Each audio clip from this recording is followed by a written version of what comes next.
So how dare we who are in positions of leadership, again, husband, father, to a principal of a school, to a priest, pastor, a bishop, how dare we don't take the steps necessary to put some safety and security in place to protect those that God has entrusted to our care. And that is exactly what this is. God has entrusted these people, these souls, these lives to our care. Hi, I'm Doug Barry. Welcome to this video. To every priest, bishop, every layman out there who is in a position to care for others, meaning you have had lives entrusted to your care. For example, a husband, father, has a family, wife, children. Priest, you have parishioners. Bishop, you have an entire diocese. Recently, we had a church shooting in White Settlement, Texas, not too long ago. From the time I record this right now on January 14th. White Settlement, Texas, a church shooting took place where 2 innocent victims were killed and the gunman was killed. The entire incident was over in 6 seconds approximately. Approximately 6 seconds. Had that security guard not been there, the devastation could have been far, far worse. If you look at the video, you see the man pulls the gun, has this what looks to be a tactical shotgun of sorts, and kills 2 men right at the beginning there. Now the security guard draws his firearm and shoots the bad guy and ends his life. 6 seconds approximately, this is over. If you've watched the video, you see the panic in the church that took place, the people running scared, people ducking, diving under the pews to hide. Had there not been an armed security guard there, when you see this bad guy turn and start walking down the far aisle of the church, how many more people could have been shot, killed, maimed, injured seriously had there not been a security guard there? Now, I want to ask the question and honestly answer it. How many people out there actually think that this is the last time we're going to have a church shooting? This could go for schools as well. There are a lot of schools out there that have security, but there are a lot of schools that still don't. I don't understand this. I don't understand where we have dropped the ball thinking that if we just hope and pray that it doesn't happen to us, that should solve the problem. I would say the same thing about men when it comes to protecting your homes. I ask men all over the country. I give talks on this all over the country. What plan do you have if somebody kicks in your door tonight? If somebody kicks in your door and your wife, your children, you yourself are being threatened, what's your plan? Now, a lot of people will say, well, I'm going to call 911. The average response time across America in the major cities studied is approximately 10 minutes. The average response time. Now, the fastest, and again, these are some of the major cities, Dallas, LA, Chicago, and so forth. They found that the fastest response time is around 3.5 minutes, but the average response time across the country is approximately 10 minutes, give or take. The church shooting in White Settlement, Texas was over in approximately 6 seconds. It's not good enough for us to say we're just going to call 911. Call 911. Call law enforcement. Get help there. Get a third party to come and help. Absolutely. But have a plan and put it into practice, meaning train for it, right? Whether you've got a security team, whether you're training your parishioners or your teachers, whatever it may be, on what to do. And look at the church shooting again, White Settlement, Texas. Would the run, hide, fight scenario have worked here? For some would have run and gotten out. Right? Hide under the pews while the man walks around and shoots. The last one is fight. There are situations, there are times and circumstances when the response must be fight, fight, fight. Always starting by assessing the situation. Determine what's going on and see what the best course of action could be. But in all honesty, face it, most of us aren't even talking about this. Most people don't even discuss this. They don't know what questions to ask. When I give talks on this in churches around the country, wherever I've been, I run into people all the time who will say, well, we don't want to scare people by, bringing this up too much in the parish or in the school. Don't want to scare them. There are people out there I talk to who are really concerned about going to church anymore if there isn't some form of security there. And I would say it's not enough just to say, well, we got some guys that conceal carry in the church. Okay, that can help. But if you notice, again, go back to the White Settlement shooting, look at the video. You will see the first guy that gets shot. I mean, God bless him. I hope he's with the Lord. But he couldn't draw fast enough before the man shot him. Just carrying isn't enough. You must train. There must be training and practice, rehearsal, repetition. Basic self-defense moves, even hand-to-hand type moves. Basic practice on this. Basic repetition to get good at what you're doing. All right? When the man pulls the gun at the beginning and it comes out of this jacket there was a moment right there when something could have been done. Had the second man that got shot, who was in front of him when he pulled the gun on him, again, he's passed away as well. He's deceased now, and this is in no way ridicule or criticism of them in a negative way. I mean, they may not have been trained beyond what we saw there, but this is where we've got to be looking at these things and learning from them and being unafraid to discuss them and break them down. The moment that barrel starts to come out, if you're trained and you're watching hands, watch hands, especially in a situation like this where you've got a strange man there. He's got a fake beard on. He's dressed in a coat, warm day, Texas. He's wearing a coat, trench coat, and he's got his hands concealed. Watch the hands. Never take your eyes off of the man's hands, the potential threat's hands. And if they're in the pockets, something could come out of those pockets. Something could come out from underneath that coat. And the moment it starts to come out, if you're already thinking, I'm expecting something could come out, then you have a chance potentially to react. That's step number one. Step number two, if you're going to draw, as the first man that gets shot does, he stands up, he in effect telegraphs the draw. Again, I'm not criticizing him in a disparaging way, all right? But we have to learn from this. If you're going to draw, you draw in a concealed manner. You draw faster. You be in a position where you can draw faster. The draw was about 3 seconds. Approximately 3 seconds to draw your firearm. That's not as fast as it should be or could be if we train. The security guard, he drew after roughly 5 seconds or so. And thank God he was there. Again, faster can help improve the situation though. And that comes with training. Again, though, the discussion has to come even first. Have the conversation. All right? For those of you who are priests, you're running a parish. If I'm in the parish, all right? By the way, let me get back to this. I hear this a lot. I hear, well, we have a concern. We don't want people to think we're building a militia. Okay, then tell them we're not building a militia, but we want to have a safety team in place. All right? We're concerned about insurance, what insurance is going to say, or legal action, okay? Because people want to sue all the time, so we have to be careful about this and that. Look, we're not talking about rocket science. We're not talking about making people Bruce Lee or Chuck Norris. We're not talking about arming everybody in the church. What we're talking about is having people trained to understand the scenario, to understand red flags, to understand how to react, how to work together as a team, to address the problem before it escalates, to diffuse, to reduce the risk, to have people in position and places. For example, I like to call them gatekeepers, men who stand at the doors, and their job is to watch everybody who comes in, not the usher. Gatekeeper, door watchers, door monitors, whatever you want to call them. I like gatekeeper. And their job is to basically monitor everybody comes in. They're paying attention to them. They're looking them in the eyes. And if they see something strange, something that's a red flag, something that's a serious concern, they're going to maybe refer to someone, call somebody else over. I highly recommend 2-man teams. You call somebody else over and you address the individual.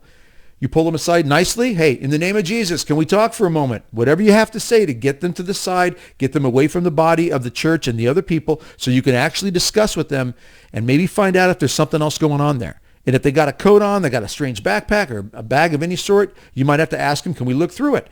And if they seem to get a little upset or bothered by it, just tell them, look, in light of everything going on in our society and our world, don't you think it makes sense that we might actually pull somebody aside to say, hey, look, we're not familiar with you. We're not sure why you got the coat on maybe on the warm day or you got the backpack there. We need to be safe. And this is just a policy of our church here.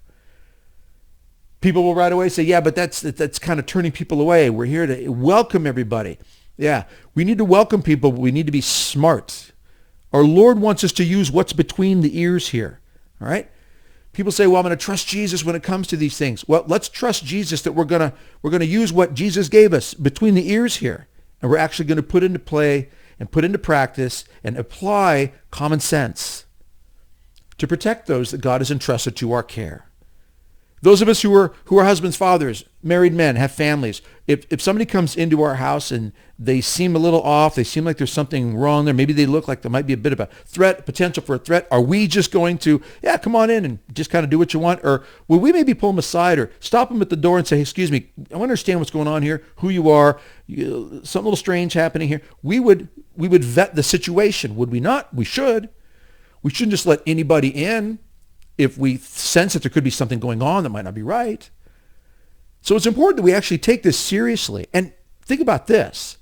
And I've had this come to me many times. Well, Doug, we don't want to scare people. Check that box. We don't want to make them think we're building a militia or an army. Check that box. I've heard that many times.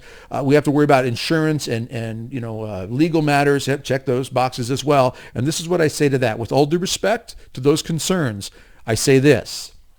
I don't believe for a moment, and I don't think anybody watching right now does either, that this is the last time we're going to see a church shooting or school shooting. And I think we need to think about this as well. Let me get to this point before I finish my first point, and that is a friend of mine said recently, you know what? Someone walks into a bank and pulls a gun. Someone walks into a convenience store and pulls a gun. There's a good chance people won't get shot if they cooperate with what they're there for, because what they're there for is probably to rob the place. But if somebody walks into a school or church and pulls a gun, most likely someone's going to get shot. And there's a good chance that's going to happen. And there's a good chance people could die. So the odds are not in our favor if someone walks into a church or a school and draws a gun. So with all due respect to the don't want to build a militia, don't want to scare people with we're building an army, or we got to worry about insurance and we got to worry about legal actions and all this and people getting sued and so forth. Again, someone walks into that church and gets crazy, pulls a knife, a machete, a gun, starts getting belligerent or loud. I'm not thinking insurance. I'm not thinking I'm worried about getting sued. I'm thinking about protecting the lives that God has entrusted in my care, including my own, but especially those that God has given to me, like my wife, children, and even others in that church. And I'm going to probably engage. I'm going to assess the situation and see what degree we need to step this up to. But the first thing is to have your head on a swivel, situational awareness, pay attention to the red flags, the things that could be telling us, okay, maybe there's a pre-attack sort of signal coming from somebody, all right? And then we start acting to the degree that we need to diffuse the situation, minimize the risk, and get the threat away from the body of believers, away from the people in the church, or away from the kids in the school, whatever it may be. For those of you who are in charge, again, priests, bishops, in particular, to say flat out, and I've heard this so many times now, flat out, we're not going to have any guns on any church property or school property in this diocese or in this area. That is sending a message to any bad guy out there. You know what? We're gun-free completely. Don't even have security in place, whatever it may be. It's one of the most insane things in the world to think, whether it's the gun debate or whatever it may be, of all these ideas that we're going to put laws in place saying no guns here, no guns there. The only people that are going to follow those laws, this debate has been had over and over again, are the people that are law-abiding citizens. Bad guys don't care about those laws. They don't care about your announcements that we don't have any guns on this church property or in this diocese. Bad guys could care less that you say that. I don't know that you're really making anybody feel better by saying we're not going to allow this in our diocese or in our parish or in our school. I don't think you're making anybody feel better by saying we're not going to have any firearms here. How about you put it this way?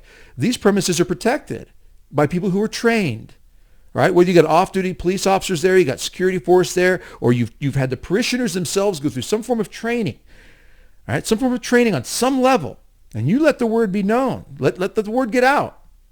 We protect the people that God entrusts to our care. Just like a husband or father who has a motion sensor light on his house, or a dog that barks, or he's got a sign in the window that says this house is protected by Smith & Wesson, or some security system is wired into this house. It's a way of letting bad guys know you don't want to come here. You don't want to cross this threshold. Why would we not do that for our churches and our schools? Why would we not send a message to bad guys, don't cross this threshold, don't come near this place? And why not send a message to those that God has entrusted to us, whoever we are in charge of whatever situation, especially priests, bishops, any layman who has the position to care for other people? Why would we not send a message to our loved ones, you're safe here. You are safe here. This is not hard. And again, I'm not talking about making Chuck Norris's, or I use the term Chuck Norris, Bruce Lee's, or Navy SEALs guarding our doors. Nothing against that. I'm talking about making sure that the people in the church have an understanding of what the protocol is if there's a violent situation. Anything from somebody who comes in who's just belligerent, who might be struggling mentally or off their medication in some way, to someone who's an active shooter. There's a whole host of things that can be addressed here. But it starts with having the conversation. Now, I go around to different churches and I give these talks. I've been to conferences and given these talks. And I know there are people out there who are putting security measures in place. I've talked to many priests about this. There are many good priests out there who are really taking the steps necessary, but there are many who are not. And there are many who just want to turn a blind eye and just kind of say, I don't want to address this. I'm just going to kind of, hopefully get through this and tiptoe around this. And I don't think that's a smart thing to do. As a husband and father myself, if I'm in a church and there's a threat and loved ones get hurt, I think we have to consider what other kind of lawsuits might come. And I hate to put it that way, but I've had many people bring that up with me. In light of the climate of our society right now, and the violence and the crime and the people out there that will do the most horrible things in churches and schools, to not have some sort of protection, some sort of security protocol in place, to not have some plan to protect, can also get you in trouble. And I only say that because there are some people who are never motivated unless it comes to the fear, the threat of lawsuit, the threat of financial, settlements and so forth. That's the only thing that seems to motivate some people, which is sad because you'd think the first thing that would motivate us, should motivate us, would be the protection of others' lives. That should be the number one thing. Which is why I don't understand why men in general aren't training and preparing on a regular basis to be ready. Spiritually always, 24/7, 365, but even physically, heaven forbid something comes to your doorstep in some evil fashion, manifests in some physical way. Heaven forbid you don't have a plan. No man wants to let that happen. What man really in our core wants to not be ready, not try to be ready to protect, especially our loved ones? Who doesn't want that? So I encourage you, take this very seriously because again, I don't think any of us think that this is the last time we're going to have a church shooting or a school shooting. So how dare we who are in positions of leadership, again, husband, father, to a principal of a school, to a priest, pastor, a bishop, how dare we don't take the steps necessary to put some safety and security in place to protect those that God has entrusted to our care. And that is exactly what this is. God has entrusted these people, these souls, these lives to our care. Why would we not do what we can to make sure that they're as safe as possible? At least take the steps to start having the conversation. Knights of Columbus who are out there, and I'm a third degree knight. Look, we Knights of Columbus, let's don't just be known for, and these aren't bad things, selling insurance and Tootsie Rolls and, selling Tootsie Rolls and fish fries. Those are great. They're good ways to communicate with the parish or reach out, raise money and so forth. Awesome. Love it. But let's be true knights that actually also take the steps to protect and defend and defend and care for those that God has entrusted to us that we are responsible for. Let's be a knight of that character. Share this video with others. Help others be inspired, on fire for this truth. And it is a truth. We are living in a world where there are people who cooperate with evil. We have to be ready to be good men, good women, to stand up in the face of evil in whatever way, shape, or form it comes. Let's not be lazy when it comes to this. And let's not just kind of push it to the side and hope that it doesn't happen to us. Please, Lord, that this doesn't ever happen to me. Because, boy, if it ever does, the consequence of our inaction, of not being ready to the best of our ability to protect and defend, the consequence of that inaction can result even in the death of others. The tragedy of someone's loss of life. We don't want that. We don't want it to happen. Let's do what we can to be ready. Please share this video with others. I want to thank all the patrons out there. If you want to become a patron, you can sign up, hit the link below, Patreon. And I can't thank you enough. Anybody who's a patron, I pray for you by name. I really do. You had tremendous help to this ministry and this work and help us get these videos out. So consider becoming a patron. Click the link below for Patreon. Thank you all very much for your support. And to the rest of you out there, just say prayer for this work because there are a lot of people out there who need to be battle ready, need to be awakened to the reality that we need to be prepared, body, mind, and soul, for whatever comes our way. God bless you all. Fight that good fight.